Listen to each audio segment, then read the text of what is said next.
हाय, मैं बेलस कॉनली हूँ। जीवन में हम सब अनिश्चितता देखते हैं, फिर चाहे वो आर्थिक समस्या हो, रिश्ते में दरार हो, स्वास्थ्य समस्या हो या फिर आपके उद्देश्य को जानने की बात हो। एक बात तो पक्की है, परमेश्वर आपको देख रहे हैं, वो आपको चाहते हैं, पर चाहे आप किसी भी सामना क्यों न कर रहे हो, उसके पास उसका जवाब है। हेलो दोस्तों, मुझे खुशी है कि आप मेरे साथ जुड़े हैं। अगर आपके पास बाइबल है तो ले लीजिए, हम साथ मिलकर प्रभु के वचन को पढ़ेंगे। और अगर आप पिछले प्रसारण में मेरे साथ थे, जो पिछला संदेश मैंने दिया था, तो आपको याद होगा कि हम एक कलीसिया के बारे में बात कर रहे थे जिसे प्रेरित पौलुस ने परमेश्वर की मदद से फिलिपी शहर में बनाया था। और फिलिपी एक रोमी बस्ती थी और उससे पहले इससे सिकंदर महान के पिता मकिदुनिया के फिलिप ने बसाया था। ये शहर असल में इन पहाड़ियों में एक छोटी सी घाटी में बसा था, जो पहाड़ियों को पूरब और पश्चिम के बीच बांटती थी और सचमुच यूरोप और आशिया के बीच का रास्ता या द्वार था। यह सैन्य दृष्टिकोण के हिसाब से बहुत रणनीतिक जगह थी। उस जगह पर कई लड़ाइयाँ लड़ी गई थी। फिर यह आखिरकार एक रोमी बस्ती बन गई, जिसका मतलब है कि वहाँ बहुत से रोमी लोग रहते थे। बहुत से सेवानिवृत्त प्रेटोरियन सुरक्षा दल और सेवानिवृत्त रोमी सैनिक रहे होंगे। किसी भी रोमी बस्ती की सबसे खास बात यह थी कि वे कभी नहीं भूलते थे कि वे रोमी हैं। वे रोमी कपड़े पहनते थे, रोमी भाषा बोलते थे, रोमी रीति रिवाजों का पालन करते थे, और जो समारोह रोम में होते थे वे उन्हें रोमी बस्तियों में भी करते थे। उन्होंने कभी सपने में भी नहीं सोचा होगा कि वे उन लोगों में घुलेंगे मिलेंगे जिनके बीच वे रहते थे। पौलुस ये समझते हुए फिलिपियों की किताब में लिखता है कि वे स्वर्ग की एक बस्ती है। तो दोस्तों, हम एक ऐसे समाज का हिस्सा है जो इस धरती पर किसी भी चीज से बढ़कर है। हम एक ऊंचे कानून, एक ऊंचे राजा के अधीन है। उनका नाम है यीशु। और अगर आप प्रभु यीशु मसीह पर विश्वास करते तो हमारी बस्ती स्वर्ग की है। हम दुनिया में हैं, लेकिन हम दुनिया के नहीं हैं। हमें दुनिया की तरह काम नहीं करना और दुनिया की तरह बात नहीं करनी है। सच कहूं तो अगर आप किसी को देखते हैं और वे कहते हैं कि वे मसीह को मानते हैं, लेकिन आपको उनमें और दुनिया में कोई फर्क नहीं दिखता, तो मैं मसीह के साथ उनके रिश्ते की सच्चाई पर सवाल उठाना चाहूँगा। तो फिलिपियों की किताब उस कलीसिया के लिए लिखी गई थी जिसे पौलुस ने फिलिपी शहर में बनाया था। हम प्रेरितों के काम 16 में पढ़ते हैं कि ये कलीसिया कैसे बनी है। मैं आपको प्रेरितों के काम 16, 6 और 7 से पढ़कर सुनाना चाहूँगा। और वे फ्रूगिया और गलातिया प्रदेशों में से होकर गए, क्योंकि यानी पौलुस और उसके साथ सिलास, लूका और तीमुथियुस थे। आगे लिखा है, पवित्र आत्मा ने उन्हें आसिया में वचन सुनाने से मना किया, या आशिया माइनर में, लेकिन उन्होंने एशिया माइनर में जाने की कोशिश की। पवित्र आत्मा ने उन्हें वहां जाने से भी मना किया और उन्होंने मूसिया के निकट पहुंचकर बिथुनिया में जाना चाहा, परंतु यीशु के आत्मा ने उन्हें जाने न दिया। आप हर जगह नहीं जा सकते, आप सब कुछ नहीं हो सकते, इसलिए कुछ खास जगह हैं जहां पवित्र आत्मा ने कहा, मैं तुम्हें वहां नहीं चाहता, लेकिन मैं तुम्हें दिखाऊंगा कि मैं तुम्हें कहाँ चाहता हूँ। हम आगे पढ़ते, आयत 8 में लिखा है, और जो वैसे प्राचीन शहर ट्रॉय की जगह, आयत 9, वहाँ पौलुस ने रात को एक दर्शन देखा कि एक मकदूनी पुरुष खड़ा हुआ, उससे विनती करके कहता, पार उतर कर मकदूनिया में आ और हमारी सहायता कर। उसके यह दर्शन देखते ही हमने तुरंत मकदूनिया जाना चाहा, यह समझकर कि परमेश्वर ने हमें उन्हें सुसमाचार सुनाने के लिए बुलाया है। इसलिए त्रोआस से जहाज खोलकर हम सीधे सुमात्रा के और दूसरे दिन नियापुलिस में आए। वहां से हम फिलिपी में पहुंचे, जो मकदूनिया प्रांत का मुख्य नगर और रोमियों की बस्ती है, और हम उस नगर में कुछ दिन तक रहे। तो आशिया माइनर नहीं, बितूनिया नहीं, यहाँ नहीं, वहां नहीं, बल्कि मकिदुनिया। क्यों? खैर, इसे सबसे आसान शब्दों में कहें तो इसलिए कि वहां भूखे दिल थे जो परमेश्वर को जानने के लिए पुकार रहे थे। मकदूनिया आओ और हमारी मदद करो। जरूरतमंद लोगों को हम जो सबसे अच्छी मदद दे सकते हैं वह है सुसमाचार। यह बहुत बढ़िया होता है जब हम व्यवहारिक जरूरतों को पूरा कर पाते हैं और सुसमाचार को काम के कपड़ों में पहनते हैं। मैं इसमें विश्वास करता हूँ और यह बाइबल के अनुसार है। लेकिन हम किसी भी इंसान को जो सबसे ज़रूरी मदद दे सकते हैं वह है यीशु मसीह का सुसमाचार। यह दुनिया अनंत काल के जीवन के लिए सिर्फ एक निमित्त तैयार होने का कमरा मात्र है और आप अनंत काल का जीवन कहाँ बिताएंगे, ये सबसे ज़रूरी सवाल है जिसके लिए आप इस जीवन में तैयारी करते हैं। तो हमें लोगों का तक सुसमाचार पहुंचाना चाहिए। फिलिपी की इस रोमी बस्ती में कुछ लोग थे जो सत्य जानने के लिए तरस रहे थे, इसलिए परमेश्वर ने उन्हें यह दर्शन दिया और उन्होंने जाना कि प्रभु उन्हें मकदूनिया जाने की अगुवाई दे रहे और खासकर वे फिलिपी शहर में पहुंचे। देखिए, मुझे याद है एक बार मैंने एक पादरी को सुना था, उन्हें पवित्र आत्मा से मध्य पूर्व के एक खास इलाके में जाने का गहरी अगुवाई मिली थी। वो एक जाने माने प्रचारक थे और अमेरिका में कहीं भी प्रचार कर सकते थे और वह यूरोप में भी कई जगहों पर जा सकते थे और वहाँ बड़ी बड़ी भीड़ इकट्ठा कर सकते थे। उन्होंने बताया कि मुझे बहुत ज़्यादा बोझ महसूस हो रहा था और मुझे लगा कि पवित्र आत्मा मुझसे मध्य पूर्व के उस खास इलाके में जाने के लिए कह रहे हैं। तो मैंने अपनी फ़्लाइट बुक की और रहने की जगह का इंतज़ाम किया। मैंने वहाँ कुछ विश्वासियों से संपर्क किया और मैं चला गया। मुझे उम्मीद थी कि कुछ काम होंगे। वह वहाँ मुझे लगता है शायद 5 दिन या 1 हफ्ते के लिए थे। उन्होंने कहा कि मैंने सिर्फ एक औरत के लिए सेवकाई की। वही एक दरवाज़ा खुला और मैंने एक औरत के साथ सुसमाचार साझा किया और जो कुछ मैंने उसके साथ साझा किया उससे उसकी ज़िंदगी पर बहुत गहरा असर पड़ा। उन्होंने कहा, मैं प्लेन में बैठा और अमेरिका वापस आ गया और मैं सोच रहा था कि हे परमेश्वर, यह समय और पैसे की बर्बादी थी। यह समय और संसाधनों के हिसाब से बहुत महंगा था। मैंने सिर्फ एक इंसान की सेवा की। क्या मैंने आपको गलत सुना? आपने मुझे वहाँ क्यों भेजा? उन्होंने कहा कि पवित्र आत्मा ने मुझसे बहुत साफ साफ बात की। उन्होंने कहा कि बेटे मैंने तुम्हें उस एक औरत की सेवा करने के लिए वहाँ भेजा था। फिर उन्होंने कुछ ऐसा कहा जिसे मैं कभी नहीं भूलूंगा। उन्होंने कहा कि पवित्र आत्मा ने मुझसे कहा, मैं शायद खर्चीला हो सकता हूँ लेकिन मैं कभी भी कुछ बर्बाद नहीं करता। यीशु ने कहा, यदि मनुष्य सारे जगत को प्राप्त करे और अपने प्राण की हानि उठाए तो उसे क्या लाभ होगा? तो दोस्तों, एक आत्मा की कीमत दुनिया और संसार और उसकी सारी दौलत से बढ़कर है। कौन जानता कि उस औरत की जिंदगी से क्या हुआ होगा? कुछ ऐसा ही हमें फिलिपी शहर में देखने को मिलता है। परमेश्वर हमेशा हमारी सोच से कहीं बड़ी योजना पर काम कर रहे होते। अब इसमें लिखा है, जब दर्शन देखा तो हमने मकदूनिया जाना चाहा। मतलब कि उन्होंने कोशिश की, वे तुरंत नहीं गए बल्कि उन्होंने जाने की कोशिश की। यह ज़रूरी है। यहाँ इसके यूनानी शब्द का मतलब है किसी साधन की तलाश करना, रास्ता खोजने की कोशिश करना, तैयारी करना, योजना बनाना और जो आप कर सकते हैं उसे करना। इसमें हमारे लिए एक सबक है। उनके पास ये दर्शन था, हमें यहाँ जाना है, आगे कुछ महत्वपूर्ण बात है।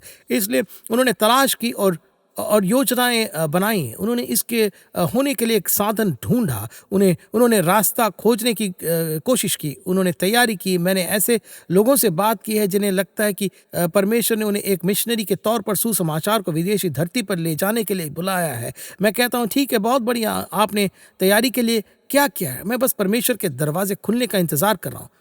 नहीं, वहाँ बैठे न रहें, जाए और अपना पासपोर्ट बनाए, कुछ भाषा सीखे, संपर्क बनाए, यात्रा के लिए इंतजाम करें, जानकारी इकट्ठा करें और समर्थन जुटाए। जब उन्होंने मकदूनिया जाने की सोची तो इसका यही मतलब था, वे योजना बनाते हैं, वे इसे सच करने का तरीका ढूंढते हैं। तो यह दर्शन ट्रोआस में मिला, जो पुराना ट्रॉय था। लिखा है कि वे वहाँ से जहाज से गए तो पर जब वे ट्रोआस में थे तो वे खाली नहीं बैठे थे। जाहिर है, जैसे कि हम बाइबल में देख सकते हैं, जब वे वहाँ थे तो उन्होंने लोगों को प्रभु के लिए जीता, जबकि वे अगला कदम उठाने और वहाँ पहुँचने का तरीका ढूंढ रहे थे जहाँ प्रभु उन्हें चाहते थे। वे खाली नहीं बैठे थे, उन्होंने लोगों को मसीह के लिए जीता। तो जाहिर है उन्होंने ट्रोआस में एक कलीसिया स्थापित की। हालांकि इसके बारे में खास तौर पर कुछ लिखा नहीं है, लेकिन हम प्रेरितों के काम 20 में पढ़ते हैं कि पौलुस ट्रोआस में ट्रॉय के इस पुराने शहर में था। कलीसिया इकट्ठी थी और वे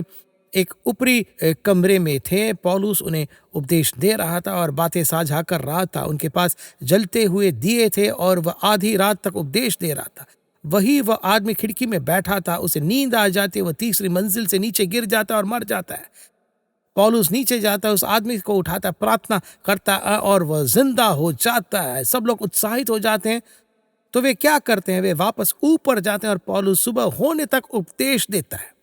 वहां विश्वासियों का एक झुंड था, वहां एक विश्वासी समुदाय था, एक छोटी नई कलीसिया, जिसमें जाहिर है इसमें उनमें से किसी एक या किसी दूसरे का हाथ था। हमें यह नहीं बताया गया कि यह किसने या कैसे किया, लेकिन हम जानते हैं कि ज्यादातर संभावना है कि उनका इसमें हाथ था। हम तो ज्यादातर काम करते हैं, उनके बारे में लिखा नहीं जाएगा, उन्हें सुनाया और सराहा नहीं जाएगा। वे कलीसिया के इतिहास की किताब में नहीं होंगे, लेकिन वे स्वर्ग की किताब में लिखे हुए हैं, और यही ज्यादा महत्वपूर्ण है।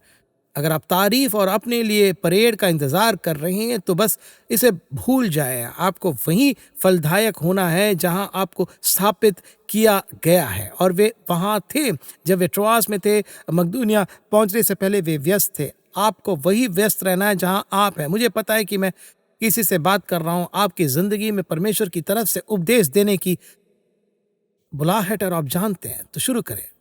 अपने पड़ोसियों से शुरू करें, स्थानीय बाजार से शुरू करें, अपने दोस्तों के साथ मसीह के बारे में बात करें। आपके पास जो कुछ है और आप जहां हैं उससे जो कुछ कर सकते हैं उसे करें।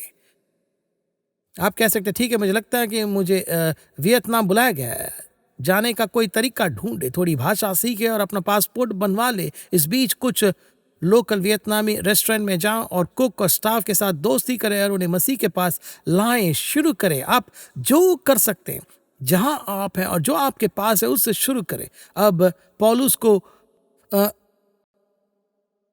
पौलुस को परमेश्वर से यह दर्शन मिलता है। मकदूनिया का एक आदमी कहता है, मकदूनिया आओ और हमारी मदद करो। निश्चित रूप से अगर यह दर्शन परमेश्वर की ओर से है तो सड़कों पर झंडे के साथ उनका स्वागत किया जाएगा। शहर का मेयर उन्हें शहर की चाबियां पकड़ा देगा। शहर भर में तुरंत एक पुनरुत्थान होगा। असलियत में ऐसा हुआ नहीं। हम आयत 11-12 में पढ़ते हैं कि वे फिलिपी आते हैं और कुछ दिनों तक वही रहते। वे बस उस जगह को देख रहे थे, प्रार्थना कर रहे थे और परमेश्वर का इंतजार कर रहे थे कि हमारा पहला कदम क्या होगा। आया 13 से 15, सबके दिन हम नगर के फाटक के बाहर नदी के किनारे यह समझ कर गए कि वहां प्रार्थना करने का स्थान होगा, और बैठकर उन स्त्रियों से जो इकट्ठी हुई थी बातें करने लगे। और लुदिया नाम थुआतिरा नगर की बैंगनी कपड़े बेचने वाली एक भक्त स्त्री सुन रही थी, और प्रभु ने उसका मन खोला ताकि पौलुस की बातों पर ध्यान लगाए। और जब उसने अपने घराने समेत बपतिस्मा लिया तो उसने विनती की, यदि तुम मुझे प्रभु की विश्वासिनी या एक सच्ची विश्वास समझते हो तो चलकर मेरे घर में रहो। और वो इसे मान कर ले गए। अब वे वहां पहुंच गए। फिलिपी शहर में कोई आराधनालय नहीं था। सामान्य रीति से पौलुस एक आराधनालय में एक मेहमान के तौर पर जाता था, और पहले रब्बी होने के नाते उसे बोलने के लिए बुलाया जाता था। वो पवित्र शास्त्र से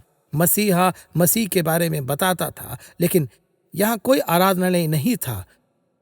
कुछ स्रोत हमें बताते हैं कि प्राचीन दुनिया में यह यहूदी रीति थी कि आराधनालय बनाने के लिए कम से कम 10 यहूदी परिवार होने चाहिए थे। तो फिलिपी की इस रोमी बस्ती में शायद 10 यहूदी परिवार भी नहीं थे। असल में जब उनके पास आराधनालय के लिए काफी लोग नहीं होते थे तो वे आम तौर पर नदी किनारे जाकर प्रार्थना करते थे। वहां कोई आदमी भी नहीं था, सिर्फ औरतें थी।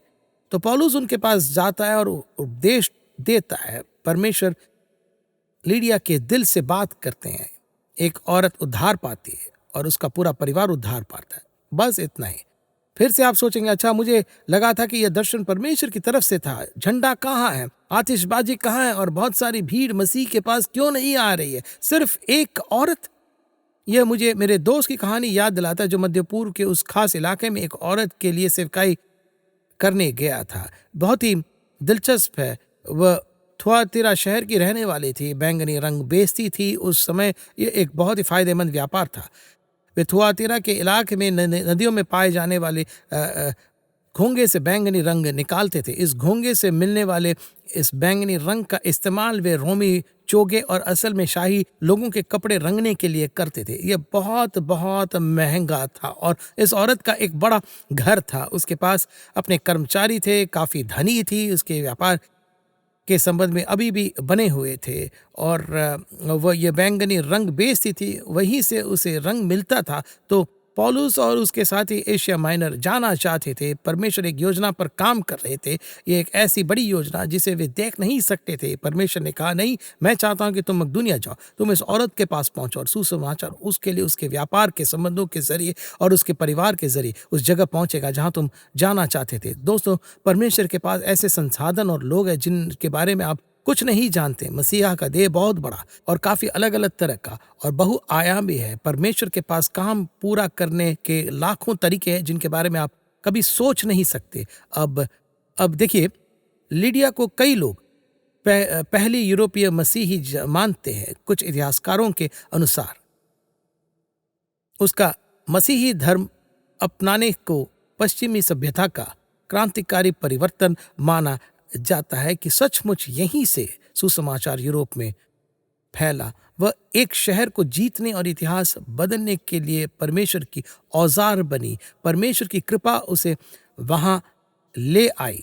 और उसे और पौलुस को एक साथ मिलाया। अब देखिए, यहाँ पर बात बहुत ही दिलचस्प है। वह परमेश्वर की आराधना करती थी, प्रार्थना करती थी और दूसरों के साथ इकट्ठा होती थी। उसने उद्धार नहीं पाया था, लेकिन उसके मन में प्रभु के लिए श्रद्धा थी। उसे अभी भी दुकानें चलानी थी, उसे उत्पादन का ध्यान रखना था, माल पहुंचाने का ध्यान रखना था, वस्त्र बनाने के लिए कपड़ा खरीदना था।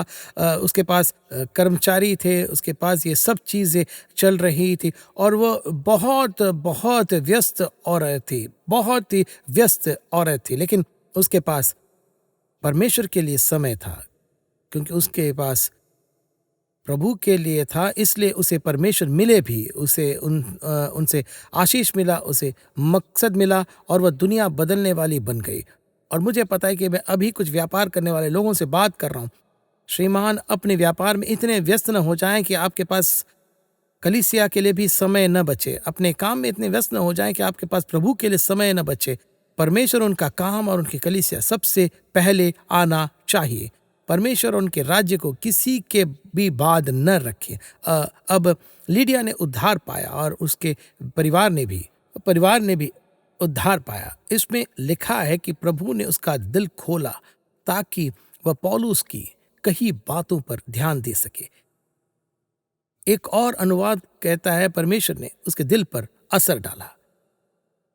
यह न सोचें कि प्रभु आपके अपनों तक नहीं पहुंच सकते। प्रभु अब भी उनके दिल से बात कर सकते हैं। प्रभु शैतान से बड़े हैं। कुछ लोग बस दुख मना रहे हैं और वे उदास है। ओ, शैतान ने मेरे पति को पकड़ रखा है, शैतान ने मेरे बच्चों को पकड़ रखा है। सुनिए, प्रभु शैतान से बड़े हैं। प्रभु आपके बच्चों तक पहुंच सकते हैं और आप प्रभु का साथ न छोड़े। अपनी उंगलियां उनके कपड़ों से लपेट लें और उनके लोगों के लिए प्रार्थना करें, उनके लिए दुआ करें, समझदारी से काम लें और उनके साथ साझा करें। परमेश्वर उनकी जिंदगी बदल सकते हैं। लेकिन आयत 15 में लिखा है कि और जब उसने अपने घराने समेत बपतिस्मा लिया तो उसने विनती की, यदि तुम मुझे प्रभु की विश्वासिनी समझती हो तो चलकर मेरे घर में रहो। और वह हमें मना कर ले गए। उसने सबसे पहले जो काम किया था बपतिस्मा लेना। ये अंदर की कृपा का बाहरी प्रदर्शन है। ये यीशु की एक आज्ञा है। वह बहस करने का कोई सिद्धांत नहीं है, यह मानने के लिए एक आज्ञा है। अगर आप प्रभु यीशु मसीह पर विश्वास करते हैं तो आपको पानी का बपतिस्मा लेना होगा। यह प्रतीकात्मक है कि जब मैं पानी के नीचे जाता हूं तो यह वैसा ही है जैसे यीशु कब्र में गए थे। मैं अपनी पुराने जीवन के लिए मर चुका हूं। फिर जब आप पानी से बाहर आते हैं तो आप उनके पुनरुत्थान के लिए खुद को जोड़ते हैं। मैं अपनी पुरानी जिंदगी पीछे छोड़ रहा हूं और मेरे पास मसीह के साथ एक नई जिंदगी है। यह कुछ ऐसा है जो हम सबके सामने करते हैं। हम परिवार, दोस्तों, सहकर्मियों, पड़ोसियों और दुश्मनों के सामने करते हैं। यह पूरे स्वर्ग और पूरे नरक के सामने होता है। हमें घोषणा करते हैं, मैं यीशु मसीह का हूँ, मेरी पुरानी जिंदगी मर चुकी है, अब मेरे पास उनके साथ एक नई जिंदगी है। फिर हम हर दिन परमेश्वर के वचन पर मनन करते हुए और उनके लोगों के साथ इकट्ठा होकर उससे जीना शुरू करते हैं। हम सेवा करते हैं, आराधना करते हैं, हम प्रभु के वचन की शिक्षा सुनते हैं। अगर आपका बपतिस्मा नहीं हुआ तो मैं आपको पानी में बपतिस्मा लेने के लिए प्रोत्साहित करना चाहूंगा। दोस्तों को बुलाएं, अपने साथ काम करने वालों को बुलाएं और उनके साथ सुसमाचार साझा करें। मेरे पास आपको बस एक और बात बताने का ही समय है। इस कहानी में अगली दिलचस्प बात है कि फिलिप्पो में यह कलीसिया कैसे शुरू हुई। तो अब तक हमारे पास लीडिया और उसका परिवार है, वे बचाए गए, उनका बपतिस्मा हुआ। फिर कुछ बहुत ही दिलचस्प होता है। हम इसे आयत 16 में पढ़ते हैं, लिखा है जब हम प्रार्थना करने की जगह जा रहे थे तो वे इन प्रार्थना सभाओं के लिए नदी के किनारे जाते रहे। जब हम प्रार्थना करने की जगह जा रहे थे तो हमें एक दासी मिली जिसमें भावी कहने वाली आत्मा थी और भावी कहने से अपने स्वामियों के लिए बहुत कुछ कमा लाती थी। वो भविष्य बताती थी और कि ध्यान दीजिए कि उसने अपने मालिकों को बहुत ज़्यादा फ़ायदा पहुंचाया था। भविष्य बताने वाले आज पैसे लेते, वे उस समय भी पैसे लेते थे, लेकिन मैं चाहता हूं कि आप ध्यान दें कि उस पर एक पूरी आत्मा, भविष्य बताने वाली आत्मा का साया था। इस लड़की के काम में एक अलौकिक तत्व था। जो लोग आत्मा का आवाहन और भविष्य बताने में सम्मिलित होते हैं वे बुरी आत्माओं के साथ जुड़े होते थे और उनसे बातचीत करते थे।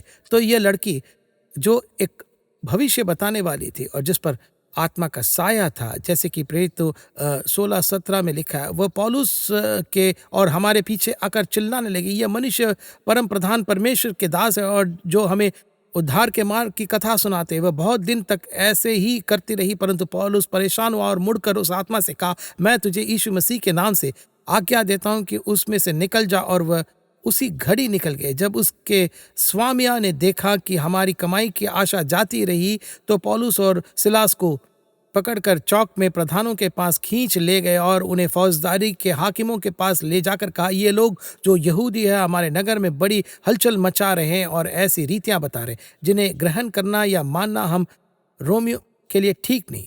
अब यह कितनी दिलचस्प कहानी है। इस लड़की पर आत्मा का साया आता, उसने ये सिर्फ एक बार नहीं किया था, वह उनके पीछे पीछे चलती रही और कई दिनों तक चिल्लाती रही, ये मनुष्य परम प्रधान परमेश्वर के दास है जो हमें उद्धार के मार्ग की कथा सुनाते हैं। उसने जो कहा वह सही था, लेकिन उसके पीछे की आत्मा गलत थी। किसी को भी अपने लिए शैतान के विज्ञापन की जरूरत नहीं। सबसे पहले हर कोई जानता होगा कि यह औरत कैसी थी। वह इसके लिए मशहूर रही होगी तो ये तुरंत सुसमाचार को जादू टोने से जोड़ देता है। फिर बहुत से लोग अपने मन में सोचेंगे, ठीक है, यह नई चीज जो ये लोग प्रचार कर रहे हैं वो इस भविष्य बताने के धंधे से अलग नहीं है जो चल रहा है। लेकिन फिर से मुझे लगता है क्योंकि यह एक शैतानी आत्मा थी जिसने उस पर कब्जा कर लिया था, इसलिए ज्यादा संभावना है कि उसने यह मजाकिया लहजे में, उपहास भरे लहजे में कहा होगा। इससे काम में बिल्कुल भी मदद नहीं मिलती। इसमें लिखा है कि उसने यह कई दिनों तक किया और इसमें लिखा है कि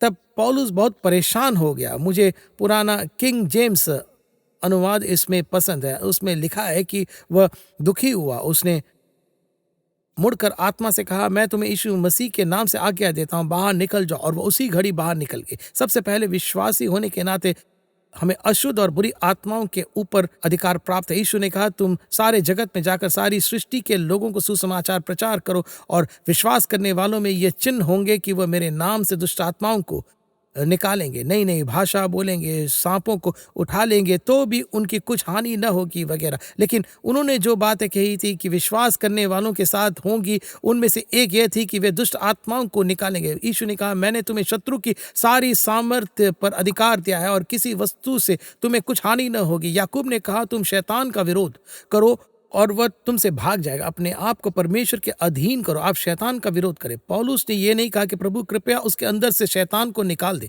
नहीं, हमें यीशु के नाम से शैतान से निपटने का अधिकार दिया गया है। आज जरा सोचिए, यह लड़की सारी सही बातें कह रही थी पर वह साफ तौर पर बहुत गलत थी। और इसमें लिखा है कि पौलुस ने दुखी होकर उस आत्मा को निकाल दिया। अंदर से एक बेचैनी थी, एक दुख था। पवित्र आत्मा हम सभी को वह देते हैं। आपके पास एक अभिषेक है। यूहन्ना ने कहा कि तुम्हारे पास एक अभिषेक है, पवित्र आत्मा से एक अभिषेक, और तुम सब जान जाओगे। उसने ये सच्चे विश्वासियों से झूठे विश्वासियों को पहचानने और शैतान के झूठ से सच्चाई को पहचानने के संबंध में कहा। कभी कभी आपके पास ऐसे लोग आएंगे और यह यहूदा की किताब में लिखा है कि ये लोग जो पतित है और शैतान के लोग हैं, लेकिन वे आपके बीच दावत करते हैं, वे आपके प्रेम भोज में आते हैं। लेकिन उसने यूनानी भाषा में कहा कि वे सचमुच पानी के नीचे की चट्टानों की तरह जिन्हें देखा नहीं जा सकता, जहाज उन पर टकरा कर डूब जाते थे। इसमें लिखा है कि वे लोगों को व्यभिचार में खींचने और लोगों को बहकाने और उन्हें सुसमाचार से दूर ले जाने की कोशिश करते हैं। लेकिन वे ऐसे दिखावा करते हैं जैसे वे बाकी सब की तरह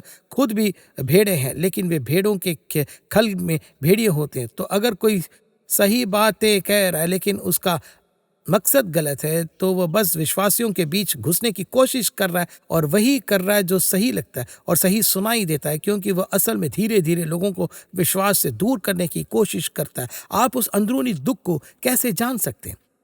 पौलुस को दुख हुआ तो उसे एहसास हुआ कि यह गलत भावना है। तो इसे सुनिए, यूहन्ना 13:2 कहता है, और जब शैतान शमून के पुत्र यहूदा इस्करियोती के मन में यह डाल चुका था कि उसे पकड़वाएं, तो भोजन के समय तो शैतान ने यहूदा के दिल में कुछ डाला। वह यीशु को धोखा देने वाला था। यहूदा अब शैतान के प्रभाव में था। असल में एक जगह लिखा है कि शैतान उसके अंदर घुस गया था। तो वे सब वहां साथ थे, और शैतान ने यहूदा के दिल में यीशु को धोखा देने की बात डाली। फिर हम आयत 21 में पढ़ते हैं, ये बातें कहकर यीशु आत्मा में व्याकुल हुआ और ये गवाही दी, मैं तुमसे सच सच कहता हूं कि तुम में से एक मुझे पकड़वाएगा। तो ये बहुत ही दिलचस्प है। शैतान ने यहूदा के दिल में कुछ डाली, कुछ गलत था, वह दूसरे चेलों के साथ था, सब कुछ सही लग रहा था, सब कुछ सही सुनाई दे रहा था, लेकिन यीशु अचानक आत्मा में परेशान हो गए। वे कहते हैं,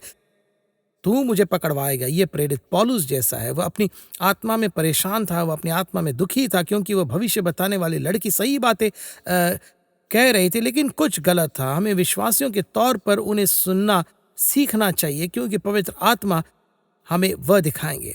आप कुछ लोगों के आसपास होते, और ऐसा नहीं है कि आप न्याय करने की कोशिश कर रहे हैं और हर झाड़ी के पीछे शैतान ढूंढ रहे हैं। मतलब ये अजीब होता है, लेकिन आप जानते हैं और मैं जानता हूं कि विश्वासियों के तौर पर कभी कभी आप किसी खास इंसान के आसपास होते हैं और आपको नहीं पता कि क्यों, लेकिन कुछ तो गलत लगता है। बस उसमें कुछ तो है, कुछ गलत है। मैंने अपने बेटे से बात की। मैंने उसे पिछली रात देर रात फोन किया। वह अब यहाँ कॉटनवुड में हमारे कलीसिया का मुख्य पादरी है। मैंने किसी ऐसे व्यक्ति को देखा जिसे वह और मैं दोनों जानते हैं। जब मैंने उस व्यक्ति को देखा जिसे वो और मैं दोनों जानते हैं, तो वो किसी दूसरे व्यक्ति के साथ। मैं अंदर से दुखी था, मेरी आत्मा परेशान थी। तो मैंने हैरिसन को फोन किया। मैंने कहा, हैरिसन, मैं बस तुम्हें बताना चाहता हूं कि मैंने फला फला को देखा। मैंने उसे कुछ लोगों के साथ देखा और मुझे नहीं पता कि क्यों, लेकिन कुछ ठीक नहीं लग रहा है। वो कहता है कि यार ये बहुत दिलचस्प है, क्योंकि पिछली बार जब मैं मंच से उपदेश दे रहा था तो मैंने भी उसी व्यक्ति को उन्हीं लोगों के साथ देखा था। मैं उपदेश देने में व्यस्त था, मैंने इसके बारे में ज्यादा नहीं सोचा, पर अब जब आपने इसका जिक्र किया है तो वही बात मेरे मन में बहुत तेजी से आई। जब मैंने मंडली की तरफ देखा, कुछ तो गड़बड़ है। लेकिन फिर मैं अपने संदेश पर वापस आ गया और मैं इसके बारे में भूल गया। अब मुझे पक्का नहीं पता कि इसके साथ क्या होगा। मैं किसी का न्याय करने की कोशिश नहीं कर रहा हूँ और मैं जल्दबाजी नहीं करूंगा। अभी यह मेरे लिए प्रार्थना का विषय, लेकिन पवित्र आत्मा हम सभी को इसी तरह से मार्ग दिखाना चाहते हैं। तो अभी अगर आप अंदर से दुखी हो रहे हैं, अगर आप अंदर से परेशान हैं, तो आप समय जरूर निकालें और इसके बारे में प्रार्थना करें। आगे बढ़ते न रहें। प्रभु आपसे क्या कह रहे हैं उसे सुने। मेरे पास कहने के लिए और भी बहुत कुछ है, लेकिन समय नहीं है। मैं प्रार्थना करता हूँ कि आपके लिए आशीष का कारण बना होगा। हम आपसे फिर मिलेंगे। हम बिलिस कॉनली के मित्र और पार्टनर्स का धन्यवाद करते हैं, जिनके द्वारा ये प्रोग्राम संभव हुआ है। अधिक जानकारी और प्रेरणा के लिए billisconley.com पर जाइए।